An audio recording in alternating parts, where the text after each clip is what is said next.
So what's my favorite Christmas memory? Actually, if my favorite thing about Christmas, after, of course, the celebration of our Lord and Savior Jesus Christ, is hanging out with family. So year after year, I feel like the greatest memories to me is just taking time with family to snuggle on the couch and watching our very cheesy Christmas movies and all the Hallmark Channel movies. I absolutely love that. Let's see what the dream artists say their favorite Christmas memory is. Favorite Christmas memory? I reckon, you know what? It's actually a little bit of a somber one. My grandma, we had our last Christmas. She passed away a little while ago, but I remember, and like kind of our last days, we're out in the hospital courtyard, and we're all sitting around her hospital bed, and we kind of got together and just have this incredible. It's probably still to this day my favorite. Really happy, sad. And it's kind of the reason why it's my favorite and my favorite Christmas memory. It's like Christmas can so often just be taken for granted, and it's like, oh yeah, it's Christmas, and then you're on to the next thing. But it was like there was something that everyone stopped and everyone just took in every moment, every memory, and it's like imprinted into my mind and my heart. And just that was, I know it's not funny, it's quite like, heartfelt, but like truly that is my favorite Christmas with grandma at the hospital. So loved it. I mean, it's hard to follow that up. So I'm a Joyce. That's my maiden name. I married Mark's younger brother, now in heavens. And so growing up, probably my favorite Christmas memory. It's actually funny. It also has to do with my pa and my great grandma. They were both beautiful singers, very musical. And so my whole family are kind of all musical. And so I remember, I don't know what year it was, but it was before he passed. It may have been. That's really funny. I didn't think about this when we were talking about this interview. But every year with that side of the family, it's my mum's side, after Christmas, we would have Christmas dinner with them, Christmas lunch with my dad's side. And after Christmas dinner, we would all sit around and we would rent like a sporting complex with a massive family. And we would do a Christmas concert. And come on. Yeah, like really? A concert. That's so we would have great. learned like plays, skits. So we would like all, be learning like before dinner, all the cousins would get together. You play this. I brought the costumes, like full on. That's awesome. Instruments, and we would all sing and play together. And I just remember my great grandpa's favorite hymn was I Surrender All. And we kind of sang it all as a family. Some of my family don't know Jesus, but they sing it now? No. Come on, just a little bit of a cappella. I'll give you a kick. I surrender all. Come on. I surrender all. She's a good sport. Thanks, Chloe. So I remember as a kid, it was always really fun waking up decently early on Christmas Day, and our family would all get together and we would open our stockings that, of course, Santa put all this stuff in. And it's just all these little candies and like hot chocolate packet, all these random stuff. But that was always really first thing we would do in the morning on Christmas Day. And I just liked that a lot. For me, it was last year, actually. I got to go up to his house, his family's house in Michigan, and spend a week with them before Christmas. But my parents wanted me back the day of Christmas. So I flew back from Detroit to Charlotte, and then drove home from there. And it was like a really weird experience, but really nice because I was on a plane and I love flying. And it was Christmas morning. It was Christmas morning. It was just a really cool experience. Right now, my favorite Christmas memory is last year. My daughter is 15 months right now. And so last year she was about 6 months old. And we celebrated our first Christmas together as a family. And we all got cuddled up cozy on the bed and read the Christmas story of Jesus' birth together. And it was one of my favorite moments ever. And I'm so excited to do it again. When I was a teenager, we lived in this town and we had a fireplace that, back up. Our power, we had this huge ice storm and it knocked the power out in our town and several towns around us for 2 weeks. So it was super cold and like ice everywhere and we had no power. One night I'm sleeping in front of the fireplace and I wake up to my mom with a spray bottle, like a little spray bottle. Right. Just squirting the fireplace. And I was like, what is she doing? And then I noticed the flames were kind of roaring out of the front of the fireplace. And I was like, what is going on? And I realized my mom had put one of those fire starter logs, not one, not two, but like 3 of them at the same time, because she couldn't get the fire going. And so she was like, well, if that didn't work, I'll just throw another one on and another one. And she was like, Joel, wake up. You got to help me. And I was like, what? You know, and we're just like all like fighting and fussing and trying to figure this thing out. And she was like, what if I open it? And I was like, no, don't open it. And right as I said, don't open it, she opens it and flames go. Somebody gets a bucket of water and like douses it. It does nothing. We somehow like close the doors without getting burned too bad. And then we run outside and there's flames shooting out of our chimney. And somehow, some miracle, we got the fire out.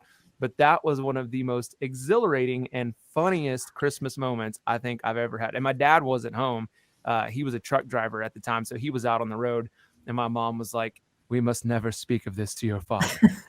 So being a parent is awesome. And I remember when we had our first daughter, Stella, it was like the Christmas story changed for me. Like I've always thought about the birth of Jesus. I've always thought about, like what that had to have been like.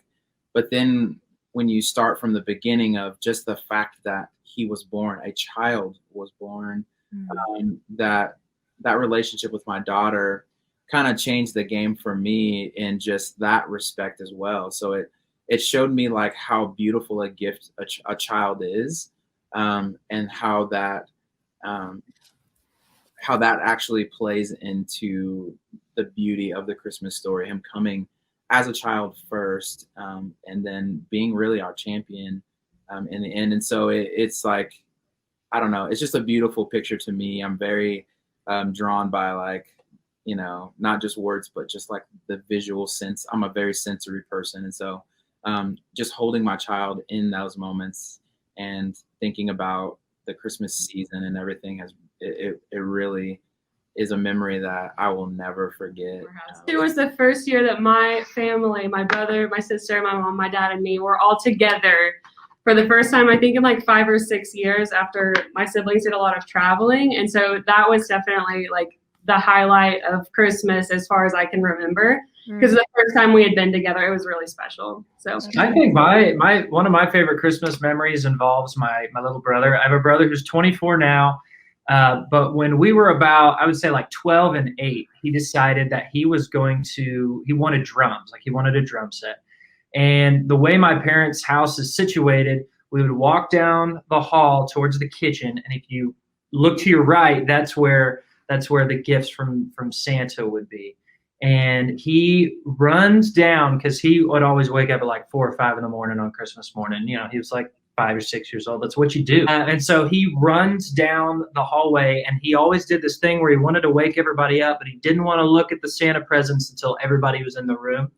And so he had woken me up, and I was laying in my bed, and I just heard him scream as he's running down the hallway, I got drums! I got drums! I got drums! And he goes to the kick drum, and he thought the kick drum was called he thought when people said like, oh, the gong, he thought the kick drum was called a gong, except he called it a Kong.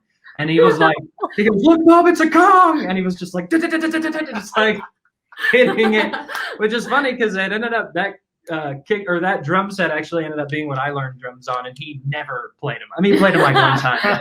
That's just like a memory that is just seared into my brain. That's awesome.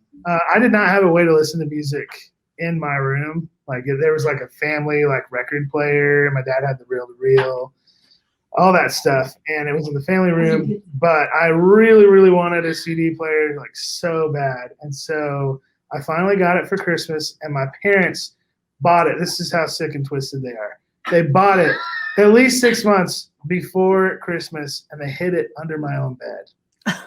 They didn't bother to wrap it or anything. They just left me a clue that says messiest place in the house. That's where it is. I went and found my own CD player under my bed. Awesome. I knew you wouldn't look there. No, that is.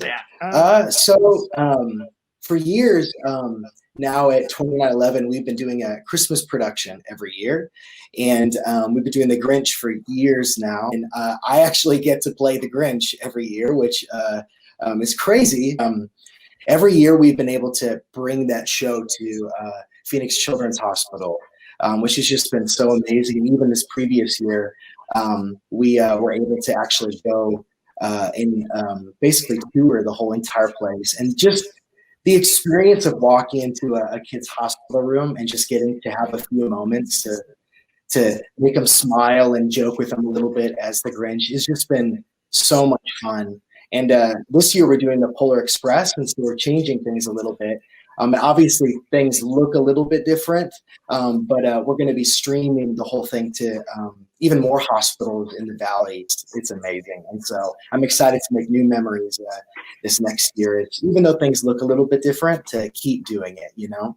So. Oh, okay. Well, without a doubt, my favorite Christmas ever, 1 year in college, I spent Christmas in China as a missionary. And, it was just really good for me to break away from like all the traditional go home for Christmas and just do the same thing every year, even though I love that. I look forward to it every year. But, being in China and sharing Jesus with people is just like, this is the whole reason Christmas exists, So it really like connected, for me, like never before. Just how weighty, the reality is of Christmas and what it means. And so it was just the best thing for my soul. I have just memories that I'll have the rest of my life, and just seeing God move. Spent about a month in China in the month of December, and it was just unforgettable for sure. Hey guys, Roxanne Grace here. Thank you guys so much for watching Dream's YouTube channel. Make sure you subscribe so you don't miss a single conversation or new music from Dream. And if you guys enjoyed this episode, be sure to hit the like and notification buttons and share this video with a friend who needs to hear it. Oh, and don't forget, you can subscribe and listen to the conversation anywhere podcasts are available. Thanks for watching.